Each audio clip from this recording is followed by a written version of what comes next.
Why do so many people know exactly what they need to do, yet still refuse to do it? Because people love gathering information. There's a big difference between knowing and doing. People love listening to podcasts, they love binging YouTube, they love buying books, but the knowing is in the comfort zone. The doing is in the identity transformation. And that's why 98% of people are struggling. And it is such an astonishing number with the potential we have inside of us. But how many times, and I could look back at me, because for 3 years, I was exactly who you were talking about until I made a real definite decision. I would binge books. I read hundreds of books. I went to every seminar you could look at because I wanted to change my life, but I was in the knowing. When everything changes is when you get in the doing, but that's out of your comfort zone. And most people are always overthinking that. But that's where the magic is. Yeah, I relate so much to that. I call it mental masturbation. It almost, I think there's a dopamine release just in the act of consumption, right? I think that's where a lot of people fall into that trap because it feels productive to be consuming good information. And obviously in today's world with YouTube, with podcasts, with information at our fingertips and really grabbing our attention nonstop, people feel like they're making progress. But like you said, the progress is through through the work. 80% of real transformation is going to be the implementation side of things. You said 98% of people are struggling. What are most people struggling with? The doing. See, everybody says, I want more. They say, I want to earn more money. So let me give you an example. People love to say, I want to earn $1 million. And $1 million is not a lot. It's not a little. It's all dependent on thinking. And so they're wanting to earn $1 million with 100,000 a year identity. It's never going to work. So 98% of people are struggling because they're following the masses. And I always say, be careful because you're following the asses. You got to go the other way. And when you really master your inner state, that's what it's about. We're too obsessed about what it looks like. We're too obsessed of everything of the outside tying to our identity because our identity is everything. We take our identity everywhere. Your show has an identity. Everything you and I do is an identity. The crucial part of transformation starts with how do you want to live? How do you really want to live? See, most people, Frank, are managing their life. They're basing it on what they did last month, what they did last year. So they'll set their goals a couple percentage greater. That's the wrong way to do it. We are creators. You and I were created in the image of God. And most people have lost that. So we have to wake people up to their potential. We are all hardwired for an extraordinary life. Now, if you would have told me that 20 years ago, I will tell you, I would be the opposite of believing it. I was ignorant then. But when you actually go and find a purpose greater than you, I believe the secret of life is transformation, constant transformation. And that's whether you're transforming your faith, whether you're transforming your business, whether you're transforming your health.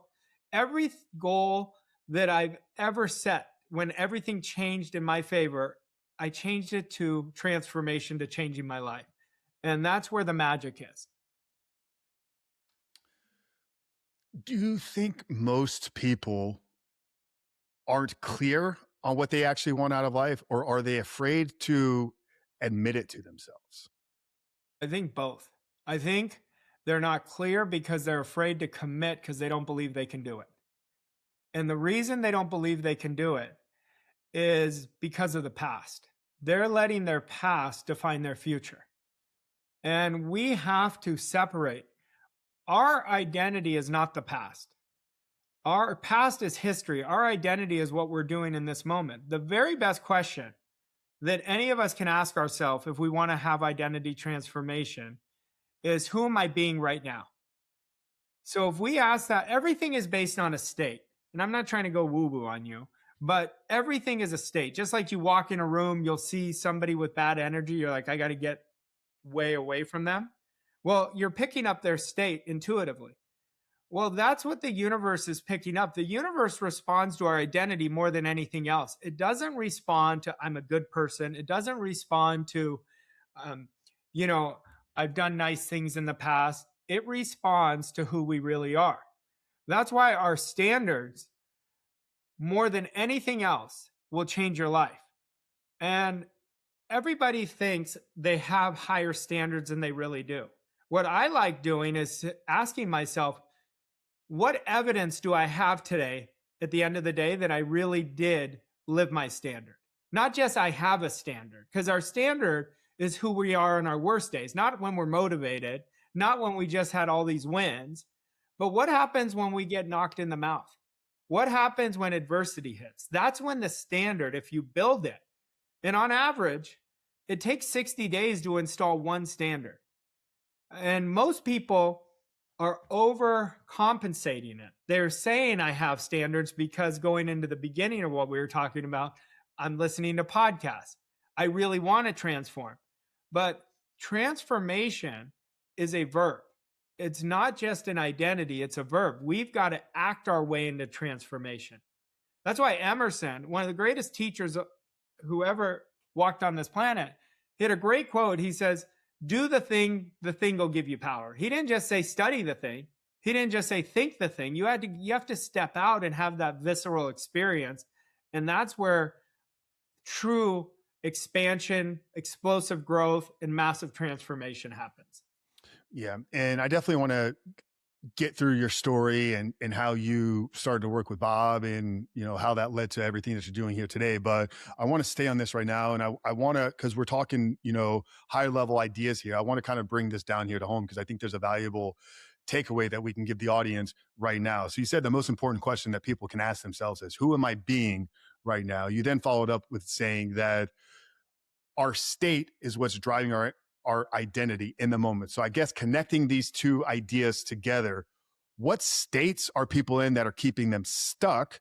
And what states do people need to be in order to unlock true transformation? Yeah, so it's a great question. The state that keeps people stuck is lack and limitation. They're constantly letting their results control them. And it is such a dumb idea to fight the 3D world. That's our results. Because who do you think created the results? You and I did.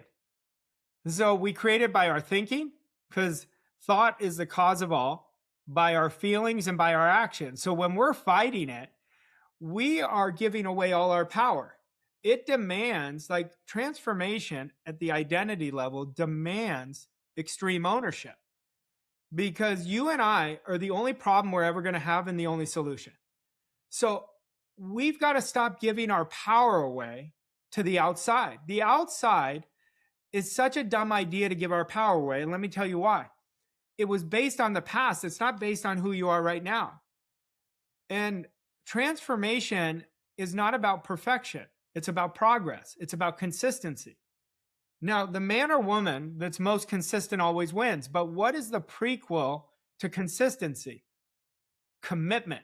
You have to be committed at a goal. Your goal isn't the power. Your commitment and your why. I always say my commitment has to be greater than the goal, and my why has to be greater than the commitment. Because when your why is so strong, Jim Rohn used to say this, when the why is so strong, the how will take care of itself. And that's really when people's lives change. Because you and I, just even doing this podcast, we both had to have enough emotional reasons to do it. Human beings don't do anything if they don't have an emotional reason. And the biggest trap is people are defined by their past. But once they create understanding, and understanding is the key to freedom. Without understanding, and how do you get understanding? It's study, it's application, it's execution. But the real work, you said it in a different way. I'm going to piggyback off what you said. But the real work is not out in the marketplace. The real work is not in the gym. The real work is in the identity, is putting us in that space that's going to allow us to do the action. And most people are not thinking. They're just reacting. They're making every decision from past programming. That's not thinking. The program is running 95% of our day unless we're intentional. So, what we have to understand, the most important thing, and I don't care any area of your life, it works the same because every principle works on every other principle, is we have to take control of our mind. And the only way you could take control of your mind is by disciplining your thinking. Yeah, I love that saying that you had there. Thought is the creator of all, or maybe I somewhat kind of summarize exactly what you said there. I think a lot of people will wrestle with that though, because we're not in control of our thoughts, at least to a certain extent. Thoughts are just coming and going nonstop throughout the day. So if a person is struggling with these negative thought patterns, right? Maybe they have a past history of failures, past history of maybe even lacking and limitations. Like it's just been their track record of production. So they're constantly being reminded with these thoughts that they're not controlling. How can somebody, I guess, then get control of this and begin to be aware of how they're intentionally changing their thought patterns? So, we have on average, the research on neuroplasticity, you could hear it different. It's either on average 60, some research says 60,000 thoughts a day, some say 80,000. It, so we don't want to be mechanical about our thinking.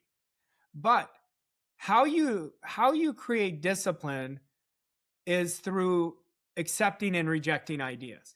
So all of this, the prequel to all of this is you have to have a definite purpose you're going after, a definite want. Wants create abundance. But what we have to do, and I've taught this for almost 2 decades now, how I changed my life was by disciplining my thinking.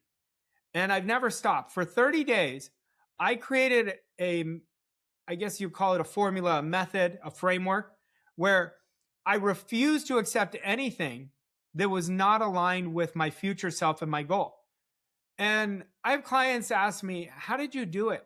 Do you still do it? It's automatic now. Once you get to the 30-day mark, it will be impossible for you not to do it. But that's how you're going to discipline. It's like going in the gym. We have to train ourselves to get better in the gym. Well, we have to train our mind the same way. So where I used to be so undisciplined, how did I become the most disciplined person I knew? Because I used to think I was so undisciplined. I wasn't undisciplined. I was disciplined to the wrong things. But once a thought would come in that was opposite of what I wanted, I'd say, cancel. That's not who I am anymore. And I'd reaffirm. Well, it became a habit. Just like everything we do in life is a habit. So, like, I'm addicted to great things. I'm addicted to bad things. Like we all have bad habits and good habits, right?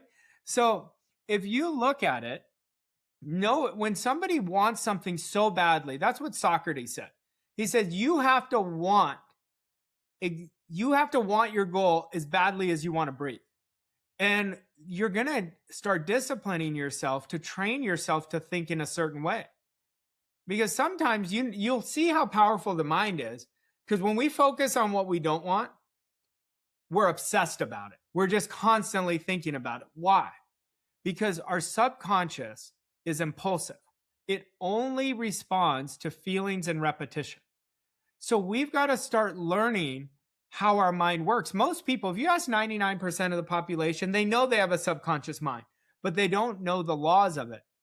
When I first got mentored by my mentor, Bob Proctor, the very first thing he told me, he said, Arash, if you're going to create freedom, you have to understand the laws of your mind. You have to know exactly how they work. And I didn't know what he was talking about. I really didn't know what he was talking about. I knew mindset. I knew it from a very mediocre perspective. But he got me to understand it. So when things would come, I would understand what I was doing. So you want to start identifying what are our hidden patterns. They're connected to a story. So once you connect it, like I used to procrastinate a lot. I had to eliminate that, but it was connected to a story. What was that story? It was worthiness. What if it doesn't work? So then you expose those hidden patterns, boom, you can knock them out. I'm loving all of this. Just for clarification here, right? I feel like we could obviously do, multiple weeks of masterclasses on understanding the laws of the subconscious. But I think because you said it is the most important thing that your mentor passed to you, we need to spend some time here right now in kind of discussing some of this. So I don't know if there's a laundry list of laws. I don't know how many there are now, like, but can you walk us through this idea of in how do we understand what these laws of the subconscious are and how they are driving our identity, our behavior, and essentially the outcomes of our success or failures? Sure. So the most important thing is we have three parts of our mind. We have our conscious, subconscious, and physical body. Now, our conscious mind, you've got to understand the rules of it. So our conscious mind is where we originate ideas. So we can originate any idea we want. We want to originate big ideas, not small ideas. That is what God has gifted us. In our conscious mind, we can accept or reject any ideas. That's what we were just talking about a few minutes ago about really disciplining our thinking. And in our subconscious mind, let's go back to the conscious, one more big thing. We get to choose. Nobody can choose for us. Nobody can make me feel bad. That's on our conscious mind. So every day, you and I, like the rest of today, we're going to make thousands of decisions. These are many choices. So we get to do that. Now, what I want everyone to do is start understanding this and originating big ideas, making choices that only align with their big purpose, how they really want to live. Our subconscious mind creates 96 to 98% of our results. Our subconscious mind is our emotional mind. But here's the key. It has no ability to think. So whatever I give it, it is going to fruition. And our subconscious mind only speaks the language of emotion. So when we get in fear, right away, it's implanted in the subconscious mind. But the key is your subconscious mind is your servant. Your word, you can't get to the subconscious without the conscious mind. And so the ability to choose ideas, the ability to make decisions, the ability to think in a certain way is how you're planting it on the subconscious. Then when an idea gets on the subconscious, now it goes to the third part of your mind, your body. It alters your vibration, and your vibration dictates what you attract. So what else does it do? It's what causes us to get into action. So you know how you were asking me earlier about the knowing doing? Why do most people not execute? Because their subconscious is programmed the exact opposite. So when we get repetition of seeing ourselves already in possession of what we want, just for 30 days, like if let's say somebody wanted to double their income, I would instruct them for 30 days, twice a day, maybe 3 times, go in front of a mirror and say, I'm so happy and grateful now that I am earning, let's say 100,000 or more every month and I love it. And really do it with conviction. Look in your eyes because the eyes are the window to our soul. And if you did it for 30 days, you're going to create a wealth consciousness. That doesn't mean you're going to get wealth, but what's going to happen now you've changed the fixed idea in your subconscious. Now circumstances, different people are going to show up and different opportunities. That's where the whole creation process just unfolds itself. Yeah. Speaking the power of affirmations, I mean, there's a lot of law of attraction, manifestation bits wrapped up in a lot of this. You know, you said that the language of the subconscious is emotion. And I think a lot of people will take that practice that you just shared there, that positive affirmation, that looking in the eyes, and they'll commit to doing it for 30 days, but it's done monotony wise. It's done lacking any real belief, real any energy and emotion behind it. And then they'll get to the end of the 30 days and they'll be like, oh, well, it didn't work. How does somebody create emotion around a future outcome that they maybe don't actually believe is attainable for them? Well, number one, I didn't believe. I will tell you this. I did the exact exercise my first 30 days. And I would tell you for 3 years, I was wanting to change my life and nothing changed. And then my mentor told me to do this exercise. And he said, you don't need to believe it. You just need to believe that I believe it's going to work. And I never had anybody talk to me like this. So I went in front of it because I made this into a game. Most people are looking at why something won't work. So of course it's not going to work. Your subconscious mind is your powerhouse. it knows if you believe something or if you don't believe it. But how do you get belief? It's the repetition of the same idea over and over and over again. It's like when we learned how to walk. We didn't just get up and walk. We just kept getting up, getting up. If we learned, like I grew up playing competitive sports, like I didn't just all of a sudden do it. I had to practice every day, every day, every day. Well, it's the same thing with our skill set and our craft. It's what you practice every day through repetition is what creates an automatic identity transformation. Now, why most people, I don't think affirmations work. So I call it autosuggestion. There's a big difference. Affirmations is saying something that your senses deny. Autosuggestion is you're planting it on a subconscious level. So you're thinking, feeling, and acting with already being in possession of that. You know, one of the greatest teachers of this philosophy was Napoleon Hill. And one of the things Hill talks about that most people miss is you've got to already be in possession of the good you desire. That means you have to detach from the present circumstances because the present circumstances are going to say, this is delusion. You are lying to yourself. But you can train yourself and the universe loves rewarding us when we're starting to go in a different direction. So it's going to give it synchronicities. And so there's a difference because there's like most people, you probably interviewed a lot of them, and most people will be like, affirmations don't work. It's not that they don't work, they don't finish the process. It's got to be convicted. Think of anything you and I have done, your guests have done. When they've committed at an insane level, at that all-in level, it didn't matter how long it took, they were going to go to the finish line, right? Well, that's what we have to do. See, the greatest riches we have is not our bank account. It's in our mind. Creation happens twice. It first happens in our mind and then in our physical reality. Like I could look at your office right now where we're recording this, and I could say, how do you think you have, follow your dreams by that monkey, right? It was in your mind. There was somewhere in your mind that you're like, oh, I got to have this, right? And now you have it. You could look at your past achievements. You could say, I remember when when I really decided. What happens is most people never decide. But decision means death of everything opposite. And so we're one decision. You and I, everyone listening to this, we're one decision away from changing our life. We're also one decision away from a life of mediocrity. So decision starts the bus and ends it. So we want to become great decision makers, but we don't want to make decisions based on the past. We want to make them based on how do we really want to live? How do we really want to live? Now, this is very important for everyone to understand because the world is changing. I'm 49. I've never seen the world change at a faster rate than it is now. So the people who are really going to win are going to be the ones who are the learners, the ones who are going to build the disciplines where nobody's watching, build the standards when nobody's watching, not about getting, but about building themselves up. And that's what we have to master.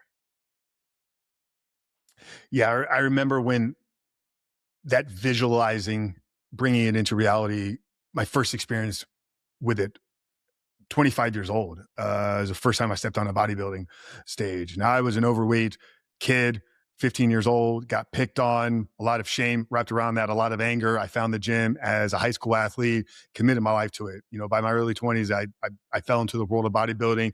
And I remember finding posters of Arnold Schwarzenegger. I'm 6'3", so he was really one of the tall bodybuilders that possessed like an aesthetic style, classic physique. I mean, they built the entire classic physique division off of the Arnold look. And it was like, I can see myself becoming that, but obviously I wasn't yet there. And through a 16-week dedication, through discipline, nutrition, training, cardio, 2-a-days, all the things, I started to carve away. And I still look back at those photos sometimes, and I remember what it felt like to be able to share that physique with the world, something that I had to see in my mind's eye long before I was able to bring it into reality. And I've been able to obviously take that multiple times over in business, entrepreneurship, and we try to bring these principles into the work that we do with the men here as well. So I relate a lot with that. You must see something first before you can ultimately make it reality. And the more clear it is, I think in the visualization aspect, the more real it's going to feel and the more likelihood you're going to have in achieving it, would you say, right? Well, we got to understand imagination is the tool that creates visualization. It's in our imagination. We have these higher faculties, they're our superpowers. When we were talking earlier about accepting and rejecting, so if we're not rejecting, we're just automatically accepting, our imagination takes it to our subconscious mind. So we've got to understand the tools of our mind. Like I think of Arnold Schwarzenegger because you brought him up. Like I study everybody. And I'm sure, have you watched his documentary a couple years ago on Netflix? Incredible. Incredible. So when I think about Arnold, I was looking at myself, very different, but just there's something that Arnold did that was extraordinary. He bet on himself when nobody thought he could do it. When I changed my life, I lost my job. I was getting married 3 weeks later. The new company came in and wanted to keep me, and I said no. It was the first day. I thought it was the worst day of my life at that time because I thought you're getting married and you have no income. And anyway, when I bet on myself, my whole life changed. My whole life changed. And when you bet on yourself, the world bets on you. Until you bet on yourself, no one's going to bet on you. No one is going to come rescue us. So we have to bet on ourselves. This is the key. Like usually people don't change. You were telling me the story being bullied, being picked on. You were overweight, and then you got into bodybuilding, right? Well, you made a decision. You're like, no, I'm going to change my story, basically, is what you did. See, if I could simplify this, change your story, you're going to change your life. That's what we have to do. But most people are living the same story year after year. So they're literally living the same year for 50 years and calling it a life. And so we've got to start opening up our imaginations. As adults, like we've all made mistakes. You and I have made mistakes. That doesn't define us. Those mistakes were essential for what we're about to do next. The wins we've had, they've been essential for what we're having to do next. Yet people shame themselves. It's a worst habit we can have. Every time we shame ourselves, we're just chipping away at our identity. And you and I can never outperform our identity. So let's say somebody's listening to this and they're like, I really want to double my business. I want to explode my business. Well, the first thing I would tell them is we've got to explode your next level identity because you can't outperform your identity. You can change it, but you can't outperform it. Now, that could be with health, that could be with business, that could be with confidence. Everything comes with us. So you'll hear a lot of people, I've got to start over. I'm going to go move to another city. And I always tell them, no, if you want to move to another city, go to another city or another country. But you're still bringing you to the table. So the same problems are going to find you. So if we take extreme ownership and say, I'm going to change my life. But how many people do you know have talked to you and said, Frank, I've made a decision. This is exactly how I'm going to live. See, most people don't do that. But that's what we have to do. We have to stop screwing around with our life and thinking we have all this time in the world. We don't know how much time we have. That is the greatest fallacy. We have all this time in the world. We have to decide who we're going to be, and we also have to decide who we're not going to be. See, you decided who you're not going to be when you were 15. That's what you did. And then you decided who you were going to be. You probably didn't know you were going to be at such a high level bodybuilder at that time, right? But when you decided who you were not going to be, you killed off your old self. And that opened the space for the new self.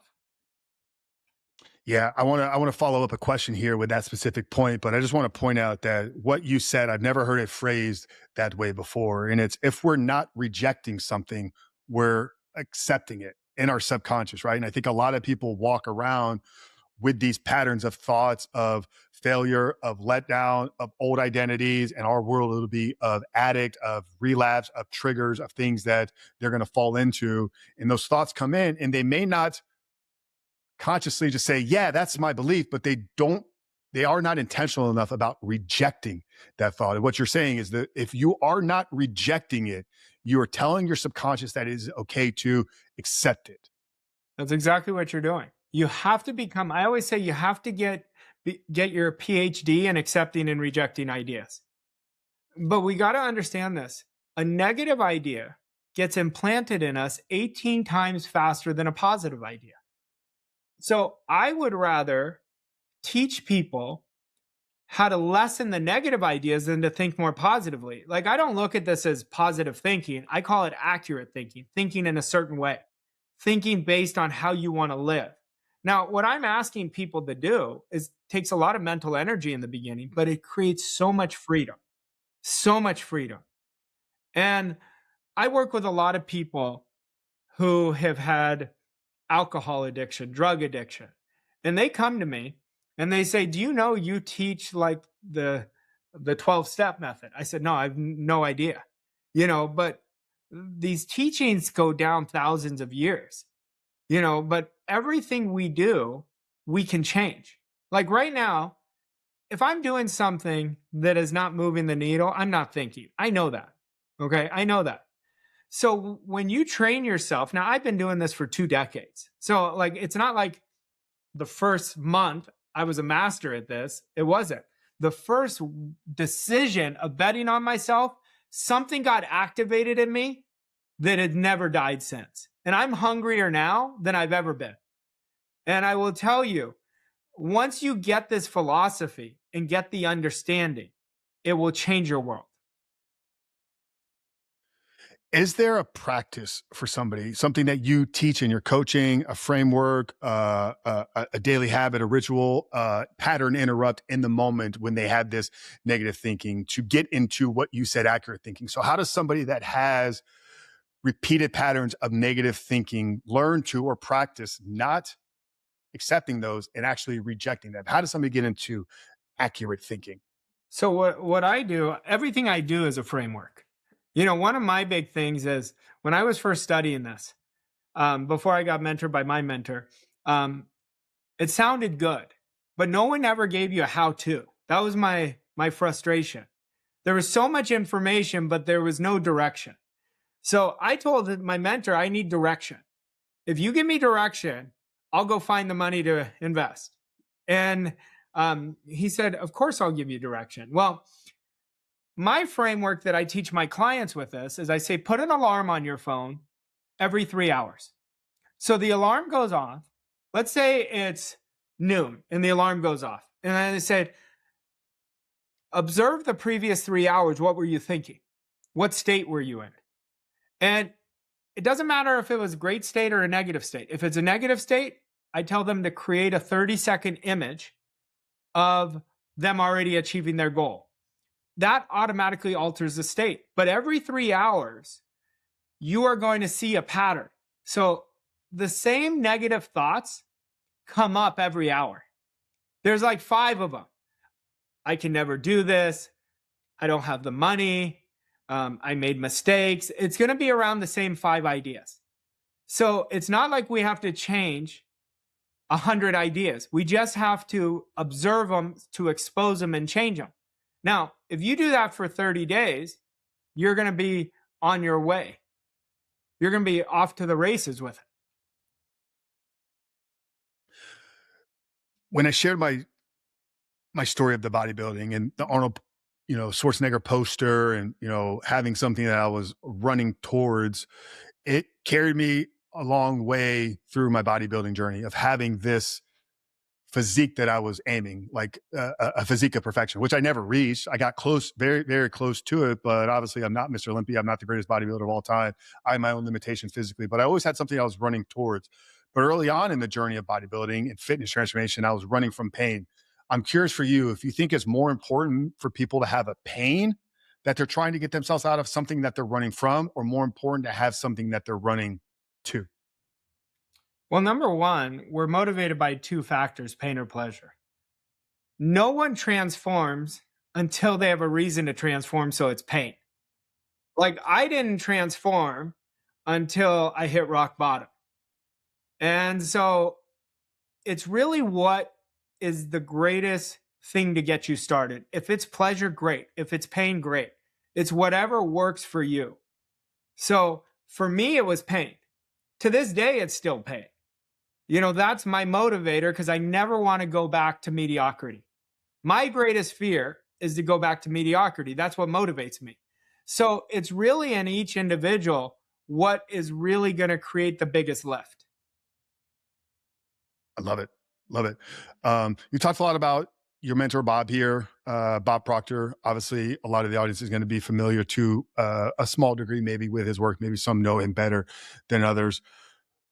Can you walk us through, the journey to you working with Bob and the years that you spent under his mentorship and how that, brought you to where you are today? Yeah, sure. Like Bob was like my second father. No one has had a more enormous impact on me. Him and I, he used to always say this, we're like thick as thieves. Like him and I, he took a liking to me because I took action right away. But when I first had my first conversation with him, he said, "What do you want? What do you really want?" And I said, "I'm not sure." And he said, "You have to," he got so stern with me. He said, "You have to know what you want." And I said, "Well, I want freedom." And he said, "So you do know what you want?" And at that time, I didn't think it was a goal. And he said, "Will you do exactly what I'm going to tell you to do?" And I said, "I don't think so." I said, "I've never done exactly what anyone's told me to do." And he started laughing. And he appreciated my honesty. I said, "I've been working at this for 3 years and I've been working diligently." And he said something that just changed the game for me. He said, "Arash, you don't know this, you know about it." And I remember I said, "You are so right." And I said, "Will this really work?" And he said, "I don't know. Are you going to do what I tell you?" And I gave him my commitment. I was going to do what he told me. I knew my way wasn't working and I made it into a game. Now, I will tell you the truth. I didn't believe it was going to work because I had 3 years of evidence and I didn't have the confidence or identity at that point. But he said, "I just remember in my ears, do exactly what I tell you to do." So for the first time in my life, for 1 year, I did exactly everything he told me to do. There was one day, I always call it the flight that changed my life. A couple weeks after I committed to getting mentored by him, he calls me. He says, "I need you to jump on a plane from Phoenix to Toronto." I had no money. Everything I had, because I'd lost my job. But this voice said, "You said you were going to do exactly what he told you to do." So I ended up borrowing the money. It was like $2,000 for the plane flight because it was the day before. Anyway, I get on the plane. I'm on the tarmac about to take off. And I'm like, "What are you doing? This is so illogical. Like, you are not making good choices." That's what was going on. So my old programming was firing. Anyway, I got to Toronto. His grandson, Danny, took me to his house. And he said, "So you showed up?" I said, "Was this a test?" He said, "Yes, I wanted to see how committed you were." He said, "But I'm going to make it worthwhile." We went out to dinner at his favorite steakhouse for 3 hours. We were just masterminding. Nothing changed in terms of my result, but everything changed. I knew everything was going to change. And literally that year, I replaced 150,000 in debt, saved my foreclosure. I earned a positive 282. In the next year, I surpassed 1 million. And that's why I always tell people, nobody can tell me they weren't in a tough situation that I was in. I had just gotten married and I didn't know, but from that time, he said, "You need to be coaching people." He said, "I'm watching what you're doing." For the next 15 years, him and I worked so closely together, and he taught me so much about human behavior, taught me so much about business. And at the end of his life, I was with him before he passed away, and he said, "I'm passing the baton to you." You know, and every time I speak, there's not been one seminar I've given, one coaching training, my group coaching, that I've not shared a story about him because it's my way of honoring him because of what he did for me. Because the only reason I have so many stories that I could share is because I execute it. They're not stories if I don't execute. That's why we got to get really good about execution. And we got to get really good. What did I really do? I became coachable. See, most people are not coachable. They're coachable up to their comfort zone. If you watch anyone really winning, they have a mentor, number one. But they don't just have a mentor, because a lot of people hire mentors, but they don't get results. Why?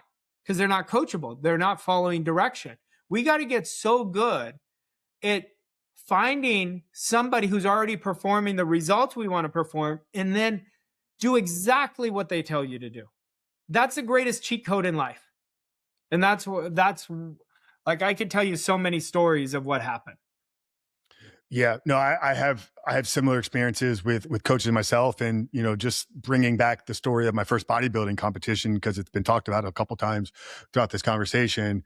I said then I'm paying a coach. I was already in the fitness industry at the time. I knew how to get people in shape. I'd never prepped for a bodybuilding show, so I sought out an expert in that space, and I committed to it. And I did this prep with a group of friends. So there were about 8 of us that all worked in the gym together that did the same show. And I remember so many of them struggling with like cheating on their diet, having a dessert when they weren't supposed to have the dessert. And they were like, Frank, how are you not struggling with these things? It's like, I paid somebody to tell me what to do. I'm going to do exactly what they tell me to do. That's why I gave them the money. Like I simplified it and the results spoke for themselves. But obviously there was a financial investment involved in you working with Bob in the early days. You went on to work alongside him, and obviously now he's passed the baton to you.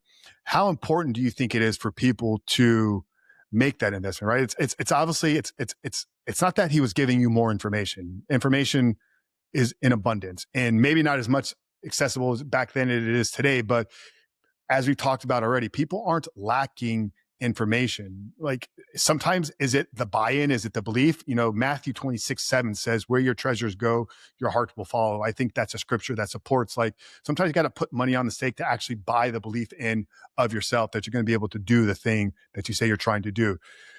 Do you believe it's important for people to invest in coaching and mentorship in themselves? It's vital. You have to, because if you don't have skin in the game, you're not going to take it serious. So, and I hope it's uncomfortable. I always tell clients that. I hope it's uncomfortable because that means you're serious. People will be like, oh, you're trying to sell me. No, I always tell people, I can motivate you for an hour, but I can change your life if I have space repetition with you for 3 months and 6 months. But here's the thing about investment too. You're going to spend the money anyway during those 6 months on whatever you spend it in, and you're going to spend the time. So you might as well spend it on transforming your life. So when I invested the money, it felt like $1 million at that time with where I was. But I will tell you, it is pennies compared to what you're doing. And every year I invest several hundreds of thousands still on myself. Why? Because you have to continue growing. You have to continue building your skill set. You have to continue building bigger models. I said it earlier when we first started. The greatest secret in life is adding value. The only way you can add value is be around people who are further than you that can lift you up, because as soon as you get in their energy, your standard automatically changes, like literally automatically. So it is so important. Yet people are saying, I want an abundant life. I want to live like the top 1%. But I always tell them, then why don't you do what the top 1% do? Like everyone in my circle is investing. Now, I learned that early because I had so much pain. I had so much dissatisfaction, and I wasn't a good fit in the corporate world. I could have got another job, but I wasn't great at following orders. I'm more free spirited. So like corporate world wasn't good for me. So, but I will tell you, I used to drive around when I was in outside sales, and I was listening. At that time, it was CDs. I'd be listening to Jim Rohn, Bob Proctor, and I'd be listening to anything I could. But why didn't I do it then? I had this idea, you know what?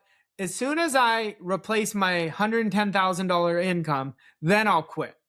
Well, the universe had a big different story for me. You've got to bet on yourself. And I'm not telling everybody to do that because it could be counterintuitive if your needs are not met. You've got to make sure your needs are met. But, let's say somebody really wants to change their life and they say, you know what? I don't have the money. You go find the money. And then they go, well, where's it going to come from? I said, let's say your son or daughter broke their arm and you didn't have insurance. Would you find the money to get their arm fixed? They say right away, yes. But why don't you do that for yourself? They don't have the same urgency, right? So I promise you, I'm not trying to sell anybody on this. I'm just telling you, until we value ourselves at the highest level, the world is not going to value us. Yeah. Yeah. It's a perception of value in that case, right? I love the analogy. It's like, if I had a Ferrari parked outside that's, $250,000 car, and I knocked on your door and I said, "Hey, do you want to buy this Ferrari for 30 grand?" You would make enough phone calls to figure out how to get 30 grand, right? Because the perceived value is exponentially greater, right? That car would be 10x worth what you paid for it. You could instantly flip it and almost 10x your money, right? But it's the perception of the value. Like you said, people don't see the value within themselves, whether it's a couple grand, 10 grand, 15 grand, to make that investment to say, I'm worthy of this. Let's figure out how to make it happen. Because I know by putting this into this deposit here, on the other side of it, it's going to 10x itself because I'm that valuable for myself. You used a key word there. You used the word worthy. We have a worthiness problem in this world. And until you feel worthy of the good you desire, you're not going to have it show up in your life. But a lot of people will come to me, Frank, and they'll say, "Can you help me with my worthiness?" I said, "Yeah, accept you're worthy. You came into this world worthy. Now, the world might have punched you in the face. That doesn't mean you're not worthy still." So we've got to stop making worthiness such a crutch. I had this woman at my seminar, and she goes, "Arash, I need you to help me with worthiness." I said, "Just accept it." She goes, "No, I can't. I was bullied, all these people. I hate people." I said, "Do you hate me?" She goes, "No." And I said, "So do what I'm telling you to do. Just accept it. Let's work on your goals and just accept that you're worthy." 2 years later, the woman earned her first million. 2 years later. But she had this story. Oh, I hate people. She didn't hate people. She hated those people. But she never wanted to heal her pain. We've got to heal our wounds. See, a lot of people think, "Oh, just move on from it." No, you got to heal it or else it's going to keep showing up. So we've got to forgive ourselves too, because when you fall in love with you, then your world becomes magical. But until you like you, the world is going to give you reasons not to like you. So the world is very indifferent. It is very indifferent. It isn't saying, "Oh, Frank's a good person, or Arash is a good person, so he deserves this." No, it goes based on deeds. That's why faith without deeds is delusion. Faith is a verb. It's not just I believe in God. It's not just that I go to church. You got to show it through your actions.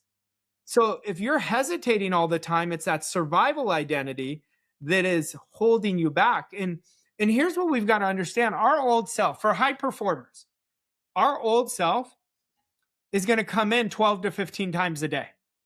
So it coming in isn't the problem. When it comes in and says, "Can I really do this? Is this wise to do? Will this ever work?" You say, "I'm not interested in that conversation. That's not who I am anymore." And then you go right back to your goal. So what happens is we want to start learning how to kill doubt in 15 seconds, because people think fear is the problem. It is not. Doubt is what kills dreams, but doubt manifests itself into fear. Fear is meant to grow us, not stop us. Yet most people, they hit fear, boom, they stop. No, that's a mistake. We've got to catch the doubt. It's not like I never have doubt. I have doubt, but I knock it out before it turns into fear. See, if we start understanding, we have all these tools that we can use when we develop ourselves. But whether you talk about bodybuilding, I talk about building an extraordinary life in all areas. That's what I teach. But it all comes down to one thing: transformation. If anyone's listening to this, want to grow their business, you grow yourself, your business grows. So if you have a business problem, you have a personal problem. If you are overweight, you have a personal problem. If you don't have money, you have a personal problem. But guess what? You could change that, because money is not the cause, it's the effect. Our behaviors are the cause. And that's where we got to keep upgrading our behaviors. So I teach my clients, Frank, I want you to imagine this. I teach them how to create 6 new standards a year, because it takes about 60 days to install one. Then I say, in 5 years, you're going to have 30 new standards. What do you think your life is going to look like with 30 new standards in 5 years? 6 isn't a lot. This isn't a huge number. You focus on one until it's installed, then you don't move to the next one. Well, standards drive everything in our life. Standards are more important than goals because standards are who we are. And so as we build those, we want to bring our standard of living up instead of bringing our standard of living down to our present circumstances. See, most people are just accepting that as their standard. This is just what it is. This is what I can afford. Why not change your attitude and change your standard to it and say, I'm going to bring my standard of living up to how I want to live. Now you're changing the game. Now you're playing the infinite game, not the finite game. Can you give an example of what a standard would be that somebody would change? One would be standard of thinking. I only think based on how I want to live, not based on appearances. Another one would be somebody who procrastinates. You do it now. Everything you do within a millisecond. Another one would be behaving before you're ready. Turn that into a standard. When I was down and out, there was two standards that I created that got me to my first 7 figures. And it was doing it now. Everything I did, instead of overthinking, instead of hesitating, I just started doing it right away. The second one was behaving before I was ready. Before, because I was always, is it the right time? I was constantly talking myself out of it. Those two standards became core habits for me. And they're still operating in my life. Like if you were in my inner circle, if I get an idea, I do it within a millisecond. Like I start activating it right away. So those are examples of standards. Nutrition would be an example of a standard. If somebody wants to change, like nutrition, working out certain days of the week. It was so funny. I'll tell you one that I built. I have my own podcast, and I said, I don't get the thing about cold plunge. This was like a year and a half ago. Well, in October, I bought a cold plunge. I'm obsessed with it now. I can't not do the cold plunge, So, and now I got my wife in it. Now I have all my clients doing cold plunge. But this is the same person who was ignorant who said, I don't get the benefits of the cold plunge. I was never going to do it because I hated cold. So you get to change, and we can change our mind towards certain things. So nothing is final. So somebody who's like, this is for the person who made mistakes, who really are shaming themselves. Let it go. Bury the old story. Create a new story, because your story of whatever you did is going to be the greatest example to somebody else. Like you are going to change somebody's life through your example more than any of your words. Yeah, I love that. Arash, this has been incredible. Time has flown by. I want to, drive this home here and wrap it up with the last few questions. I mean, I feel like you and I could discuss these things for hours on end. We may have to have you on for a second time if you'd be open for it. You talked about having all these stories from Bob. Obviously, he spent decades working underneath him, and he passed the baton to you, and you're carrying his legacy on here today. I'm sure you have infinite amount of stories and lessons, but if you had to say there was one thing that Bob taught you that changed your life the most, what would that be? It's attitude, no question. No question. One day I called him and I said, I'm stuck. And he says, why are you stuck? And I said, because I haven't created the result yet. And he said, let me tell you something my mentor taught me. He said, anyone can have a great attitude when things are going well. He said, the true pros in life have an even better attitude when things are not going as well. I said, I got it. He goes, do you want me to help you? I said, no, this is my job now. For 2 years, I studied attitude. But how I studied attitude is I observed myself, what was triggering me. And I remember one day I had a leak in my roof and I started laughing. My wife's like, what are you laughing at? I go, I deserved it. I had a terrible attitude a couple of days ago. So I started upgrading it. And one of the challenges about attitude, when we're letting the outside control the inside, that's attitude. So you want to get better. And I always am working on that, always working on that. Like Napoleon Hill talks about it, the number one riches that he talks about on the scale of riches is attitude is number one. Now, I think health is number one. I would argue that because without health, we don't have anything. But I would tell you it's a close second. Attitude is our thoughts, our feelings, and our actions all combined. So as soon as we have a thought, it goes out into the world. And then it boomerangs back to us, turns into a feeling. That feeling is inside of us. That feeling then goes out and it dictates the vibration we're in that causes us to act, which creates a result. So if you look at your results, my results, everyone look at their results right now, that will tell you what attitude you've been in. But you can change that. So we want to have the most positive, prosperous mental attitude. Look for the good in everything. And how you build attitude is disciplining your thinking and start looking for the good. Just do it for 30 days. Look for the good in everything. Your attitude will transform. Yeah, love that. Love that. What's one belief every man should eliminate today? Uh, you have to be perfect. You have to be perfect. Perfection is the game of the ego. And we want to really get in control of the ego. Ego is not all bad. A lot of people talk about ego being bad. Um, it could be good in a lot of ways. If there's a good in something, there's a bad. That's one of the laws of the universe, the law of polarity. But when we're waiting for perfection, that's why people don't act. So, and especially men, another thing with men, they don't want to get help. See, you got to get help. And men need other men too. You know, men are craving other men.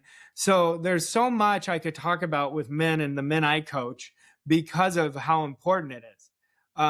But one of the biggest things is we're trained at a young age. I don't know, maybe you were too, Frank. Like it's a weakness to ask for help. It's the exact opposite. It is the exact opposite. We've got to ask for help because I'm telling you, we're not lone wolves. The people who are lone wolves are losing. So we have to do it by ourselves, but we can never do it alone. And everyone wants to remember that. Yeah. Yeah. Amen. Amen to that. And a follow up on perfectionism. I love the simplest quote that I've heard is perfectionism is nothing more than procrastination, masking or raid around as quality control. Like it will never be perfect. It'll never be perfect circumstances. You'll never be perfectly ready. You'll never have everything laid out in perfection. Just take action and the steps will reveal themselves. All you need to know to walk a flight of steps is where is the first step. The next step will reveal itself to you. So You know, I could tell you one last thing. You just said something that triggered in me. Okay. I was climbing a mountain and I don't mean like walking. We were on this hike where we were mountain climbing, right? And this whole philosophy came in because as I became an adult, I don't know why, all of a sudden I'm afraid of heights. I was never afraid of heights as a kid. Anyway, we're climbing and all I kept doing was taking one step at a time looking forward. You just said that.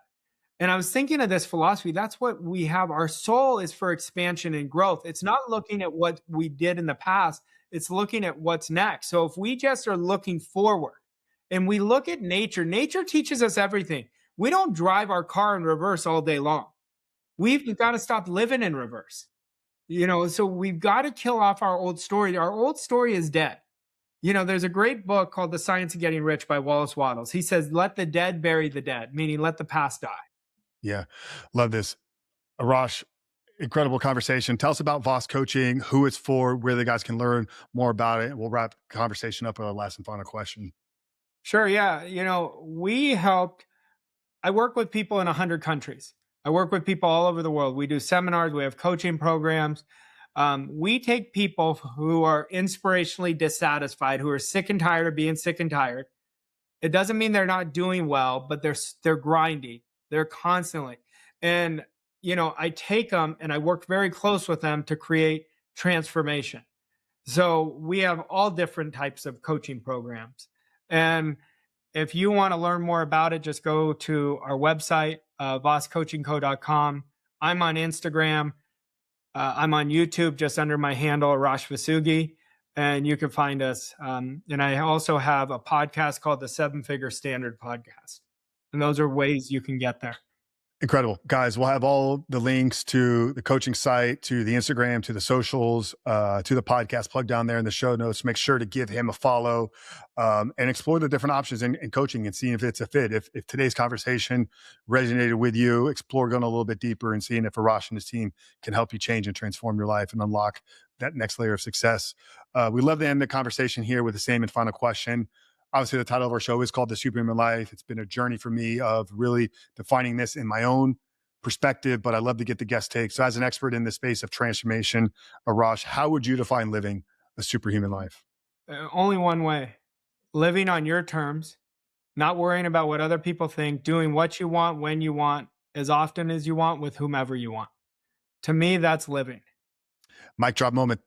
Mic drop moment, guys. As always, if you got value out of this conversation and episode, make sure to do us a favor and one person a blessing by sharing this episode with at least one person. Help us continue to expand our reach and get this message out to as many people as possible. But Arash Vossoughi, thank you for your time. Thank you for your wisdom and all your experience and sharing your stories of working with Bob and all the incredible things that you shared here today. Thanks so much, Frank. Awesome. We love you guys. We'll see you in the next one.